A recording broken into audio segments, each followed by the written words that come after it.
Hey, Trienne here, your leadership performance coach. Welcome back to the Be That Create That channel.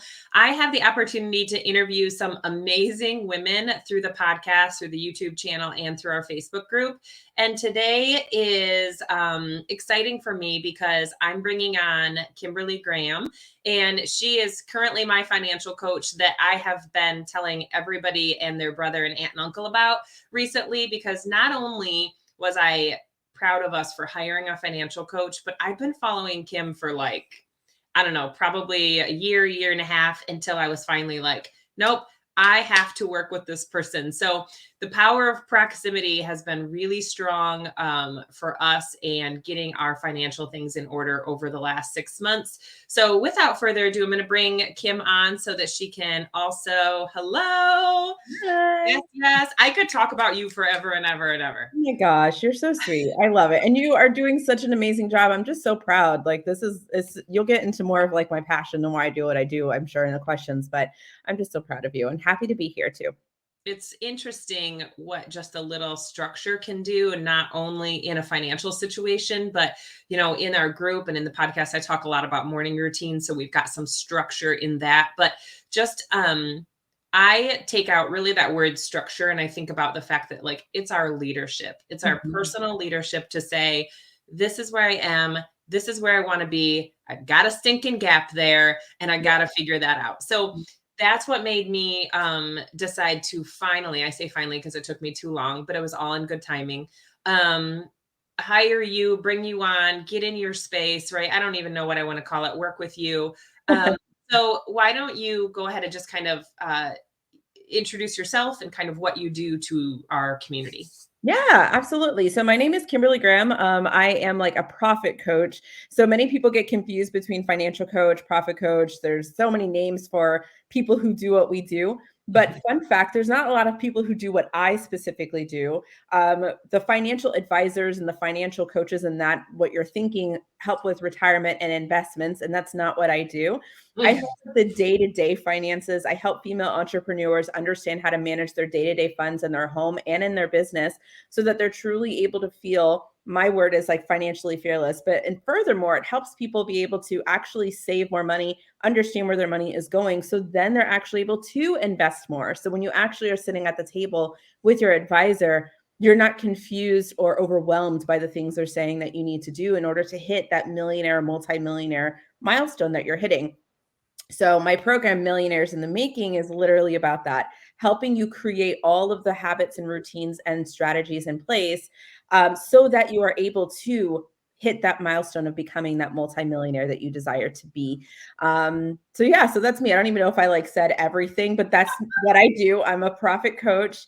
I help female entrepreneurs. I believe that that's like the statement. And I respect and love so much that you get so excited about it. Like, you just get very animated when you talk about what you do. And that was one of the things that drew me to you, was the passion behind what you do.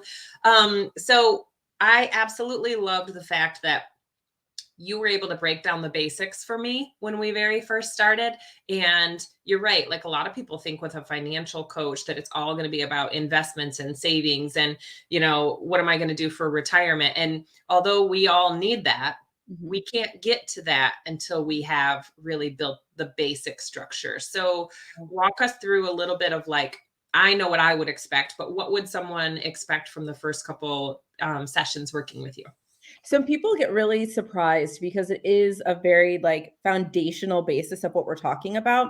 But I always give this like phrase out there: if you can't manage $1,000, you're not going to be able to manage 10, right? So the idea of being able to help you understand how to manage what's in front of you is my first and most important task for you, is to be able to kind of give you like a mirror. So the first couple of sessions that my clients, what they do when they come to me is, we need to know where the money has been going. We need to know where your priorities are. It is not my job to tell you what has to go and what doesn't has to go. That's not my job. My job is to give you, again, that mirror, and for you to be able to look at it and say, does it reflect you? Does it reflect your goals? Does it reflect the present things that you're like really excited about, but also your future? Does it reflect the things that make you say, I'm excited that I'm putting money into these places? Or does it reflect more of, oh my gosh, I can't believe I put that much in those places, right? And that it really tells you all you need to know. But then that's the place that people are like, well, I could do that myself. Well, then why didn't you? That's the only thing I always say. But anyone can simply do that part. But then we take it one step further in our sessions where we kind of come up with a routine and a strategy that continuously helps you feel like, I love where my money went this month. When you look at a budget or when you look at a money prosperity plan, whatever you want to call it, it tells a story. So one of my financial coaches that I actually worked with, I loved that she said this. She said, every single dollar tells a story. And when you write it all down, kind of like a food diary, if you want to like put it to like, health terms, you are literally seeing a diary of what your money did. So I got money in. Oh, and I spent it here and I spent it there. If you were able to write that story out, are you happy with the outcome? Are you happy with where things happen by the end of your chapter of day 30 of using, your money management system? That is kind of what I help my clients walk through. And there's a lot of mindset. There's a lot of like talking through decisions that you're like, I can't believe I made that decision. I messed up. And we're like, no, we can't go there, because that's what helps our progress. We need to keep pushing through. How do we make sure that we are slowly refining our strategies and our routine until we find something that fits us, that makes us want to look at it, that makes our spouse want to come to the table and look at it, that helps us to feel good about where our money is going, so that you actually can say, oh my God, I love my money. Like, I love my money and I love making money and I love investing money and I love what money does for me. That's the type of feeling I want my clients to have by the time they're done with me, is that they are absolutely in love with where their money is going and they're not relying on borrowed cash to get that hype or that like excitement. I want you to love your money that way. One of the so many nuggets right there. Hello. And some of it is I'm just reflecting a little bit over the time that we've worked together. And I know, not only the emotions that I've gone through, but like the patterns that have come up and then I had to fix or adjust or what have you. It's definitely been a growth mindset spot for me. Two things that you said: every dollar tells a story. Holy cow. That is so true. It And I went is. through, before Bill and I got married, Bill and I went through Financial Peace University. We went to a whole cash budget. I paid off all my debt, including my school loans, before we got married, because I just didn't want to bring that money in. And I remember feeling like, I have all this debt. I have all this like stuff I need to take care of before then we can join before our marriage. Right. And yeah, I went through the process of the cash budget. I loved it. And then everything got on track. And I was like, oh, well, that was, that worked really well for me. And then when you and I started working together, that's basically what we did, is we went back to this like very basics of the budget. And I was like, yeah, I do know how to do this. However, that accountability partner it's huge, you also said money prosperity plan, and I am totally stealing that. I love it. Right. One of the things, that I struggled with Bill also was saying like a budget felt like a restriction.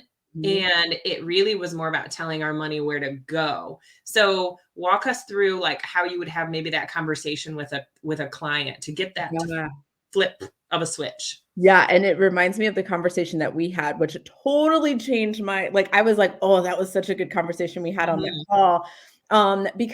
But before that, I want people who are listening to understand, if you're like, okay, well, what are her credentials? Because that's what everyone wants to talk about when they talk about money.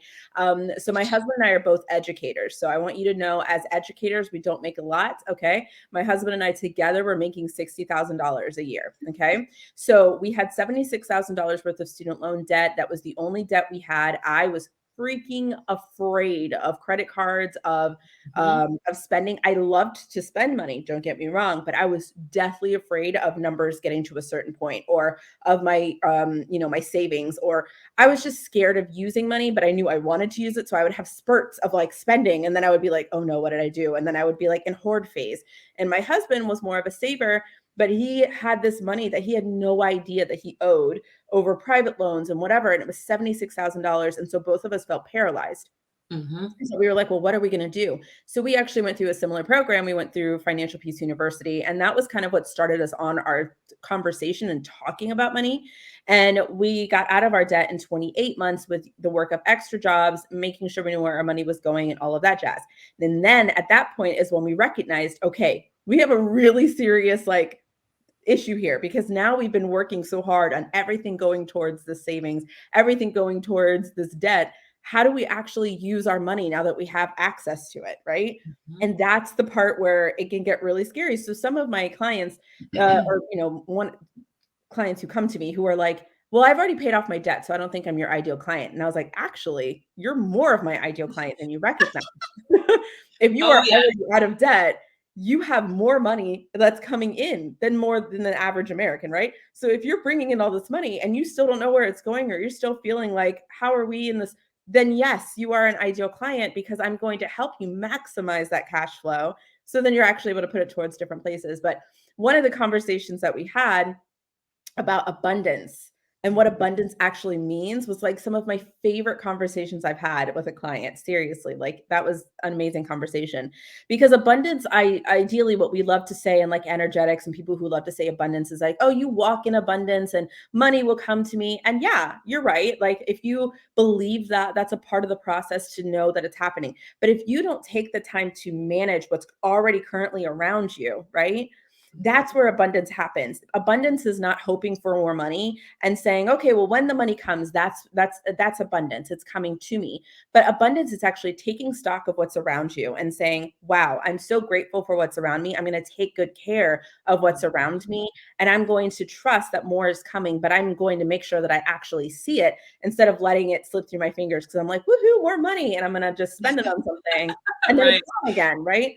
So when you bring in that money and you're actually taking good care of it, you're actually going to notice more abundance that way because you're going to notice more space, more room, more clarity, more like, I can get to the next step. I can invest in myself. I can take care of any situations that could come and try and hit my family. There are all situations that are going to happen to us. And if we're able to just be able to take care of it and be like, I got it, I pay for it. Like that's abundance. Abundance is not just having Mai Tais on the beach all day and like, that's a part of it. But this is truly where abundance begins by taking stock of what's around you. And that was like some of my favorite conversations. So when clients come to me, we really have that conversation on like, what do you desire? What do you think? Do you just want $1 million because that's what $1 million, like it sounds sexy? Let's talk about why. How much do you actually need? If I may, I'm going to tell a story about one of my clients who's a single mom.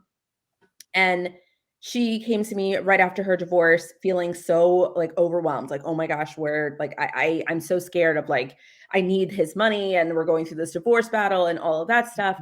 And so when I sat with her and we looked through everything she absolutely needed, and we recognized that she could take care of everything that she absolutely needed, including a couple of fun outings for her kids, and she could take care of it on her own without him, the Mhm. amount of abundance she felt in that moment is unmatched because now I'm not relying on somebody else to create my abundance. I can create it on my own.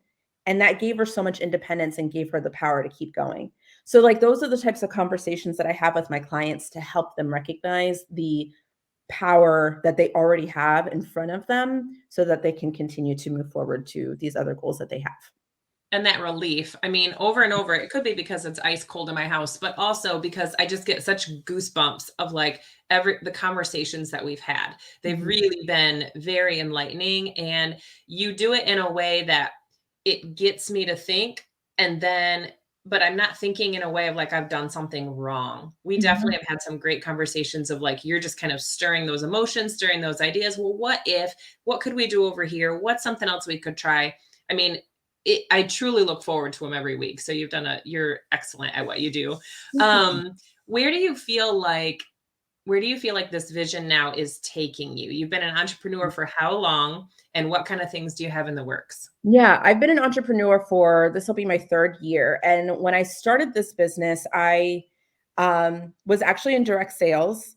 And that was kind of like, I never thought of myself as someone who liked money. Well, I guess after we got out of debt, I knew we were good with our money, but I Mhm. didn't think that I had the right to tell other people or to work with other people with their money. That just wasn't my thing. I enjoyed being an educator. After I had my first daughter, I was like, oh, I'd like to try being home. And I had a couple of other businesses that I tried to open. And I did direct sales. And this is where like the catalyst shifted for me. I was at one of these like big conventions and I noticed that someone was standing up because they got praised for making all of these sales, like $25,000 in sales in a month over 6 months. And I was like, whoa, goals, right? Like I was like, good for I think we've you, all been there at one point. right? Yeah. like, whoa. Yeah. And so I'm a person who, when I see greatness, I want to make sure I'm around that greatness. Like you said, proximity, like I'm all about that. Let me meet you. Let me get in your sphere. Let me learn more from you. So as I'm talking to this woman and in passing or whatever, I was like, congratulations on everything. That's so amazing. Can you tell me some of the things about how you got to this point? She talked about how she got to $25,000 a month and all that stuff and how much she was selling. But the one thing she said is like, oh, the one thing I can't figure out is how to pay myself. Like I'm still working my 9 to 5. And I have so much inventory just all over my house. And I have so much debt and I need to pay that off. And it was like, no, I'm not working that hard and having this much. No, that's completely opposite. I'd much rather where I'm at right now than that. you know, Yes. because that's not fun. And then later on, I did some other experiences where I met a lot of high tier people, and it was the same type of thing. I'm in so much debt. I got a credit card for this trip. And I was like, what type of habits are we enforcing? Then I recognized when I got into coaching and started working with coaches, it's in the entrepreneurial space, period. Yep. Like the misunderstanding of what's happening with our finances. So that's what got me to be passionate about what I do and helping female entrepreneurs, because you work too hard. You work too hard for these $10,000, $15,000 months to not know where your money is going and to still feel like you're overwhelmed with your debt and overwhelmed with money management. So I want to help people with that. So the next step for me, I guess, in the last 3 years of doing coaching, of refining who my ideal client is, of creating or recreating my ideal program, my signature program, I'm really venturing off into speaking into different corporations and to different venues. And my husband has just recently been like, he's gotten bitten by the entrepreneurship bug. And he's like, I want to get out of the classroom. I want to work with you. And so we started a podcast, and it's called the Affluent Marriage Podcast. And we've done it for about a month and a half. And it's so much fun to just like do this with him, to hear his side of the story, because it's a side that people don't normally get to hear when they hear my content. So we want to start speaking and doing things. He's even talking about a book. Like he has really gotten bitten by the bug. I love it. So I think that's where we're going in the future of our businesses. I still want to work with close proximity, like people like you who are so driven and are really hungry for their transformation. But I also want to be able to kind of be on stages and speak more to a broader scale as well. I also loved that you took, in the very beginning, you told me you took your program from a 3-month to a 6-month, because you really saw the fact that people needed that follow-up after the first 3 months. And I would say that at first I was like, 6 months. Okay, well, that's quite a commitment. But then if you remember, we got to the end of the 3 months and I was like, I am so glad that you saw the need to extend this, because a lot of times with my one-on-one clients, we'll go 3 months and I always feel like, oh gosh, there's just a little bit more that they want or that they need. And they might say, oh, I'm gonna take a little break for a while and then I'm gonna restart again. You lose that momentum. And I know at the end of my 3 months, I was like, yeah, I got this. But then last month, what happened? We got back from vacation and I was like, ah! Yes, that feeling happens. You get back and you're like, I'm on vacation mode again. And you're like, oh no, I have to be like, it's like you have to, two sides of you are like fighting, like get off of vacation. And you have to remember, yes, I still need to make sure I manage what's happening and get back on track. And that's the reason why I extended it to 6 months. And I even had a client that just onboarded the other day. And she was like, can I work with you for a year? And I was like, I mean, sure, if you want to, I can totally whip that up for you. Not a problem. Because I mean, I do have a quarterly option where after my clients are done for 6 months, if they just want to be able to stay in touch with me, because sometimes it's nice to talk to someone, especially about finances, that already knows what's going on. Like you don't have to rehash out all this new information to a brand new person. It's someone you know and trust, and you can be able to say, hey, I need to hop on a call really quick because there's something that just happened and I just want to make sure that I'm on the right track, or I'm just making this big decision and I just want to make sure that you know me, you know my passions. Does this sound right? And I love being able to help people in that capacity as well. So yeah, so 6 months was definitely something that I was like, no, we need 6 months. Yeah, we need that time frame. Yeah. So interesting question I usually like to ask is, what do you, because I know my kid somebody asked my kid one time, what does your mom do? Yeah. So how do you feel like your kids would answer? Your kids are similar in age to mine. If someone asked them what you do. Yeah, my girls are 3 and 6. My 3-year-old probably would just be like, "Mommy's working. She's working at home. She's in a meeting." That's what she always says when I'm like, Mhm. I have to close the door and lock it. Daddy will say she's in a meeting, so she knows that mom's in a meeting. My dad's also like a CEO and of a church, so but he is a CEO over like two different like on businesses, and so he's Mhm. always in meetings as well. So I think she's just thinking everybody in her life is in meetings. Um, but my 6-year-old would probably like, "Oh, no, she helps people make money." That's pretty much what she says, and I'm like, Mm. "Valid." Yes. I'll Yes.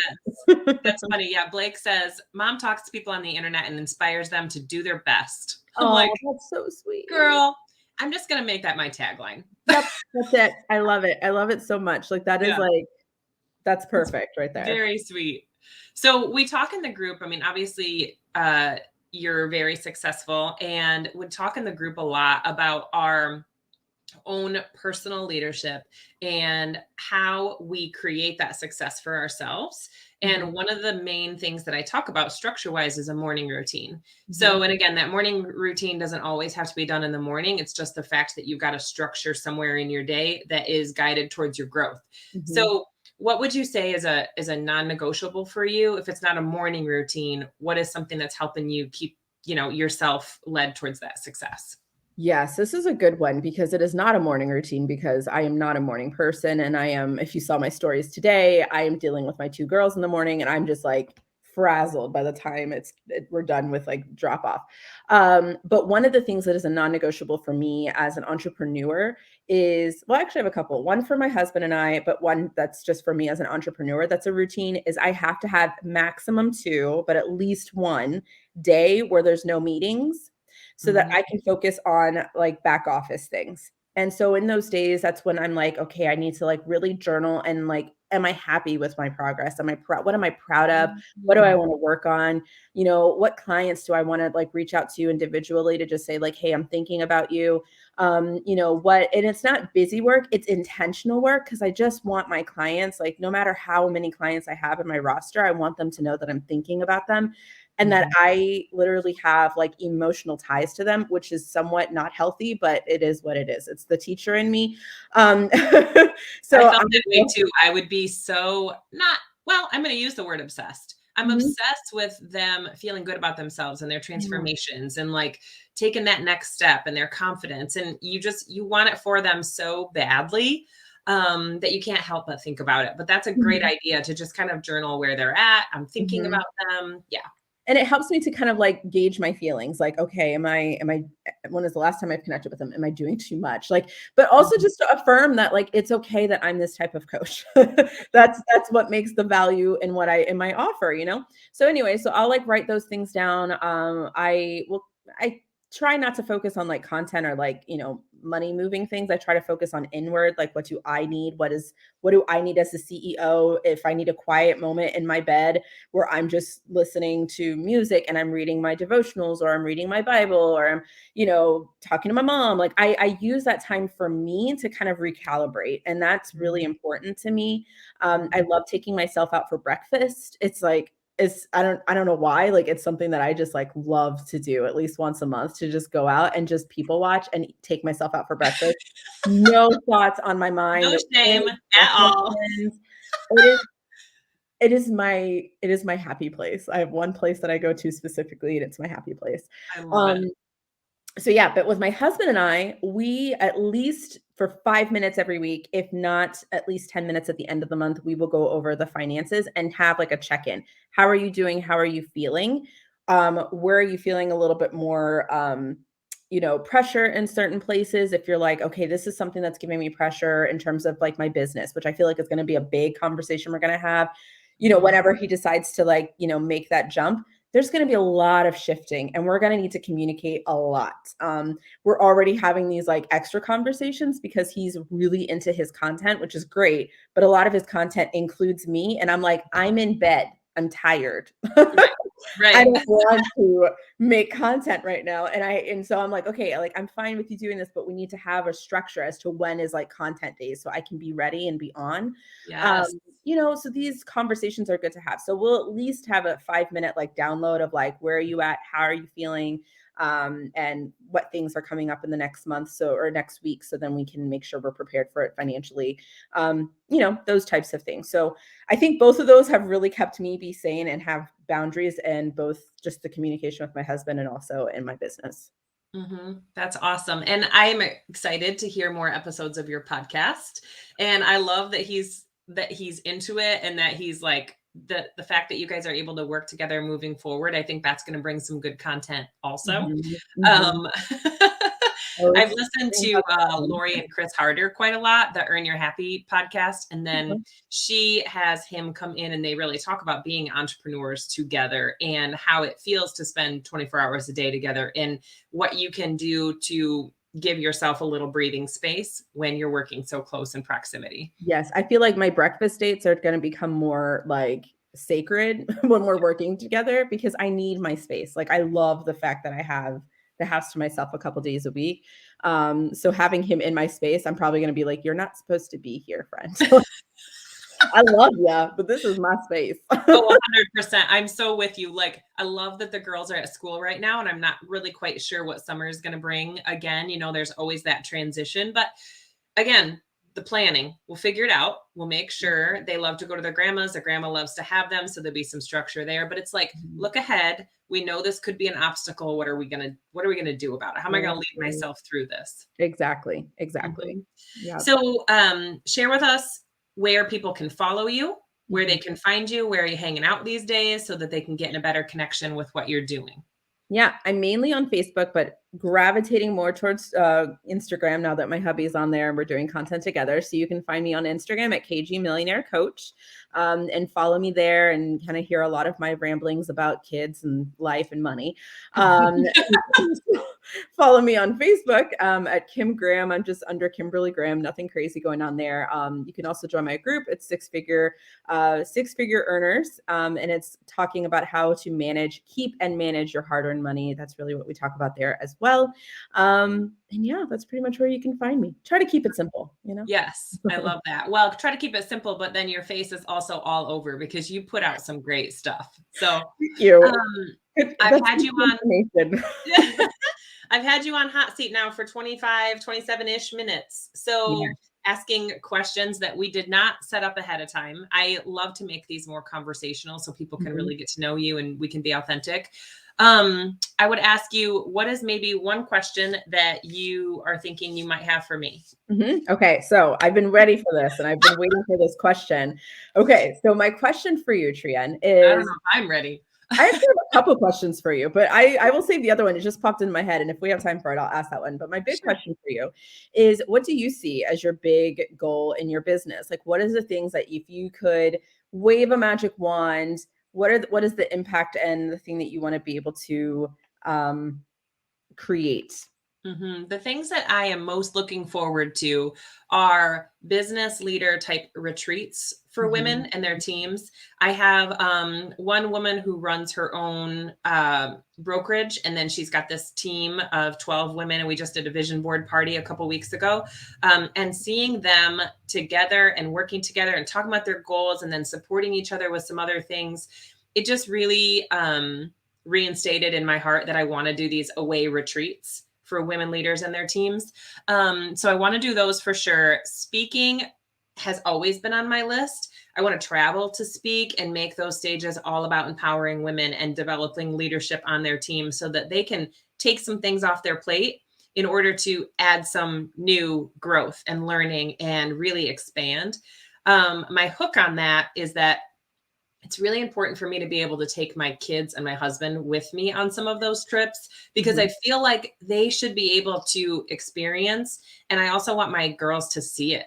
Yeah. I've already shared the stage a couple times with Tegan, and that just filled my heart, how confident she was in what she was doing. So I want to, get more of that going.